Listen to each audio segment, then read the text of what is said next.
I am indeed grateful to the India Policy Foundation for giving me this opportunity to come before this audience. It is also a great honor to share the podium with Professor Muni, a person whom I respect for his profound knowledge and objectivity about South Asia as a subcontinent.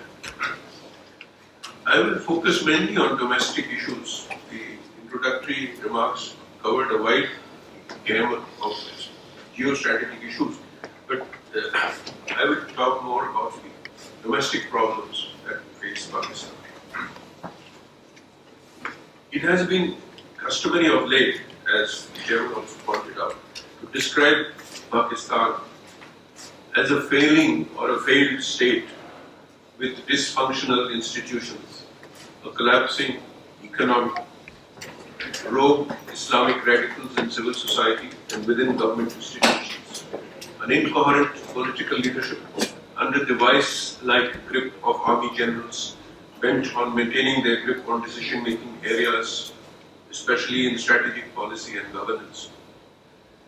While there may be elements of truth in these descriptions, it would be too hasty to dismiss the existence and geographical presence of a powerful, hostile neighbor in such simplistic terms. Predicting the future can be a risky business.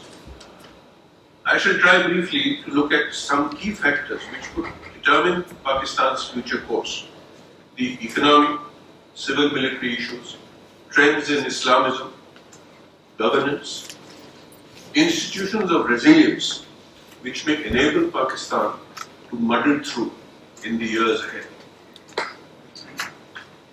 Pakistan faces a vicious debt trap and the balance of payment situation remains precarious. Last year, the foreign reserves plunged to just over 8 billion in October. It met its debt servicing requirements only by borrowing more, both from the commercial market, domestically and abroad. Its current account deficit widened by 43% to $18 billion in 2018, while the fiscal deficit rose to 6.8% of the GDP. The country's central bank devalued the Pakistani rupee 4 times since December 2017, weakening it by more than 20%. The government's financial administrators realized that they require a bailout of roughly $10 to 15 billion. A fresh IMF bailout package has now been negotiated after serious hiccups for about 6.2 billion. A new set of army-approved bureaucrats had to be brought in. Difficult tax burdens and resource mobilization parameters have been imposed. Much will depend on how this straitjacket is implemented or achieved. Already the business community is cringing and it has come running to the army chief to bail them out, to help them out. But in the short term, it could involve a further devaluation of the rupee, increase in gas and electricity prices, which will have impinging inflationary pressures on food items, which will hurt not only the poor but also the business classes. So much for the economy. Civil-military dissonance. Now, the army's dominance over civilian politicians in Pakistan has been direct and brutal sometimes, indirect and thinly veiled at other times. Pakistan may take long to recover from its lingering effects. The army succeeded in casting itself as a guarantor of the state's integrity, but in days to come, it would have to balance carefully its quest for security against its need to develop economically.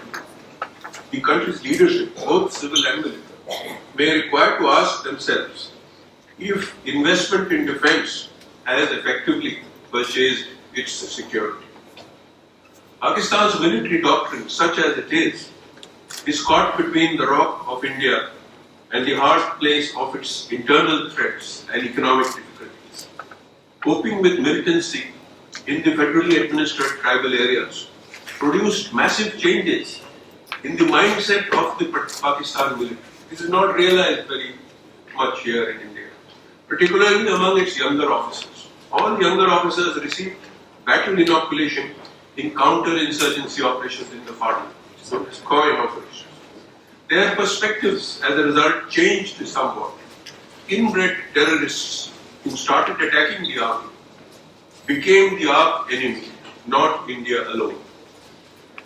Nevertheless, in sheer military terms, Pakistan's defense forces, and this is also something we tend to easily forget, Pakistan's defense forces, especially its army and air force, remain professionally capable to fight against its resurgent eastern neighbor under conditions of nuclear overhang. Now, this is a complicated subject. If there are any specific questions, I can come back to it and dwell on it in further detail. Presently, Pakistan faces a divided opposition which is having to stand up to one-sided accountability.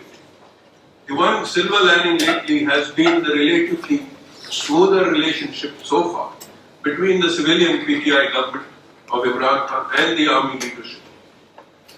When the 2018 elections happened, the military wanted to continue an amenable civilian facade. The outcome suited the army generals to a T, with their protege Imran Khan left just short of near majorities, both at the sector in the National Assembly and in the provincial assemblies, especially Punjab, yet able to form government after horse trading with independents and turncoats. Though both Muslim League Nawaz and People's Party won several seats in their respective bastions in Punjab and Sindh respectively, they could not come together effectively to contest either for the posts of Speaker of the National Assembly or the President. Elimination of corruption resonated as an issue with the urban youth in Pakistan during the elections. Imran Khan came across as a reasonably unsullied, not run-of-the-mill traditional politician. Subsequently, a Damocles sword of accountability, as I mentioned, has been hanging against opposition politicians, seem to be corrupt, notably Asif Zardari and the Sharif brothers. Though implementation of accountability cases by the National Accountability Bureau has been blatantly one-sided, this has lent credibility to the opposition chant of selectivity of the current civilian face to the democratic sharaf. Relations between the PTI government and the opposition remain fractious and bitter, when perhaps a more sober and statesmanlike approach was the need of the hour. Maulana Fazlur Rahman's Azadi March of October 27 now will be a stern test before the PTI government. With the Army Chief General Bajwa having been given a 3-year extension, the honeymoon between the Army and Imran Khan may last as long as the latter does not take any independent foreign policy initiatives, especially in the realm pertaining to India, Afghanistan, or the United States. The FATF has prescribed difficult constraints on the funding of proscribed terror outfits, which are being partially and reluctantly complied with by the administration. The army establishment remains committed to its plan of mainstreaming radical Islamic militant groups which have attracted Western censure. General Bajwa and the DGISI claimed in their interaction with visiting US officials over the last few months that the mainstreaming of these outfits was a success and policies in this regard would be persisted with. We in India therefore cannot as yet predict whether this pressure alone from the West will be sufficient to push the military establishment to jettison the asymmetric option of non-state force multipliers against India. We should have no illusions in this regard. In the 2018 provincial elections, there was a Barelvi surge in the voting. The Tehreek-e-Labad party won 2 provincial assembly seats in Sindh and 1 in Khyber Pakhtunkhwa. Overall, in the national constituencies, it received between 10,000 to 42,000 votes. This resurgence is symptomatic of a larger trend of growing radicalism among the masses, not only in most of southern Punjab and Sindh, which are traditional Barelvi strongholds, but also in central and northern Punjab, where aggressive Deobandi radicalism is now being countered and contested by groups like the Tehreek-e-Labbaik. Although political and military elites support the idea of an Islamized Pakistan, they realize also that the people prefer a relatively benign Sharia, leading discerning analysts to believe that the real debate over Islamism in Pakistan is likely to continue in a more subtle fashion, with the state ultimately controlling and shaping its outcome. I choose these words very carefully. Subnational fragmentation. Pakistan is an ethnically and linguistically diverse state. It will have to keep looking carefully over its shoulder on its cohesiveness and integrity, particularly in the context of vociferous forces like the simmering Baluch resistance and the Pashtun Tahaffuz movement, which will remain thorny issues which could develop adverse momentum from point of view of state stability if not handled with maturity.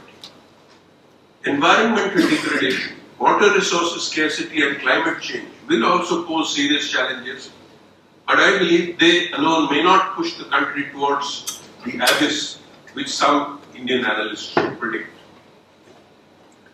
There is, as the chairman mentioned, a pronounced youth bulge in Pakistan with potential to be channelized in directions positive or negative. Young Pakistanis remain patriotic, though their religious identity is highly conservative, aware of sectarian and ethnic lineages, but not necessarily extremist, which may sometimes supersede their affinity for the country. But they all display a desire for upward mobility and partiality to emigrate, yet they seem paradoxically enough optimistic about their future. So what of the future?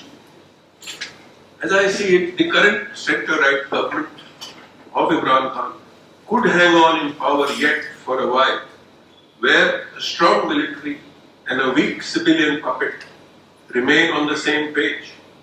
It will keep promising milder Islamic values of a utopian Medina, protection of national sovereignty and partial deference to the West.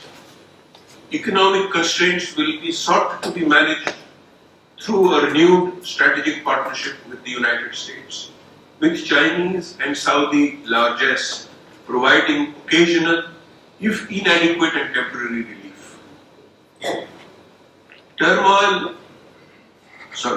The gloom and doom scenario was not fully endorsed in the US National Intelligence Council estimates for Pakistan for 2025, which saw a widening India-Pakistan gap in terms of strategic issues in South Asia.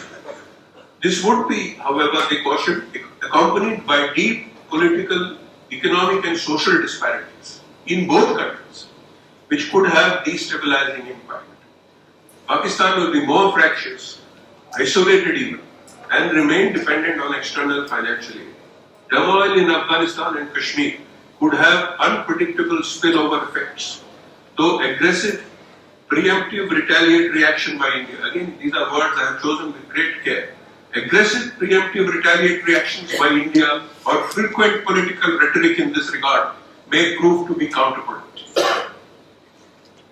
Engagement in dialogue, knowing full well the behavioral proclivities of our geographically recalcitrant but potent neighbor, may have to be undertaken.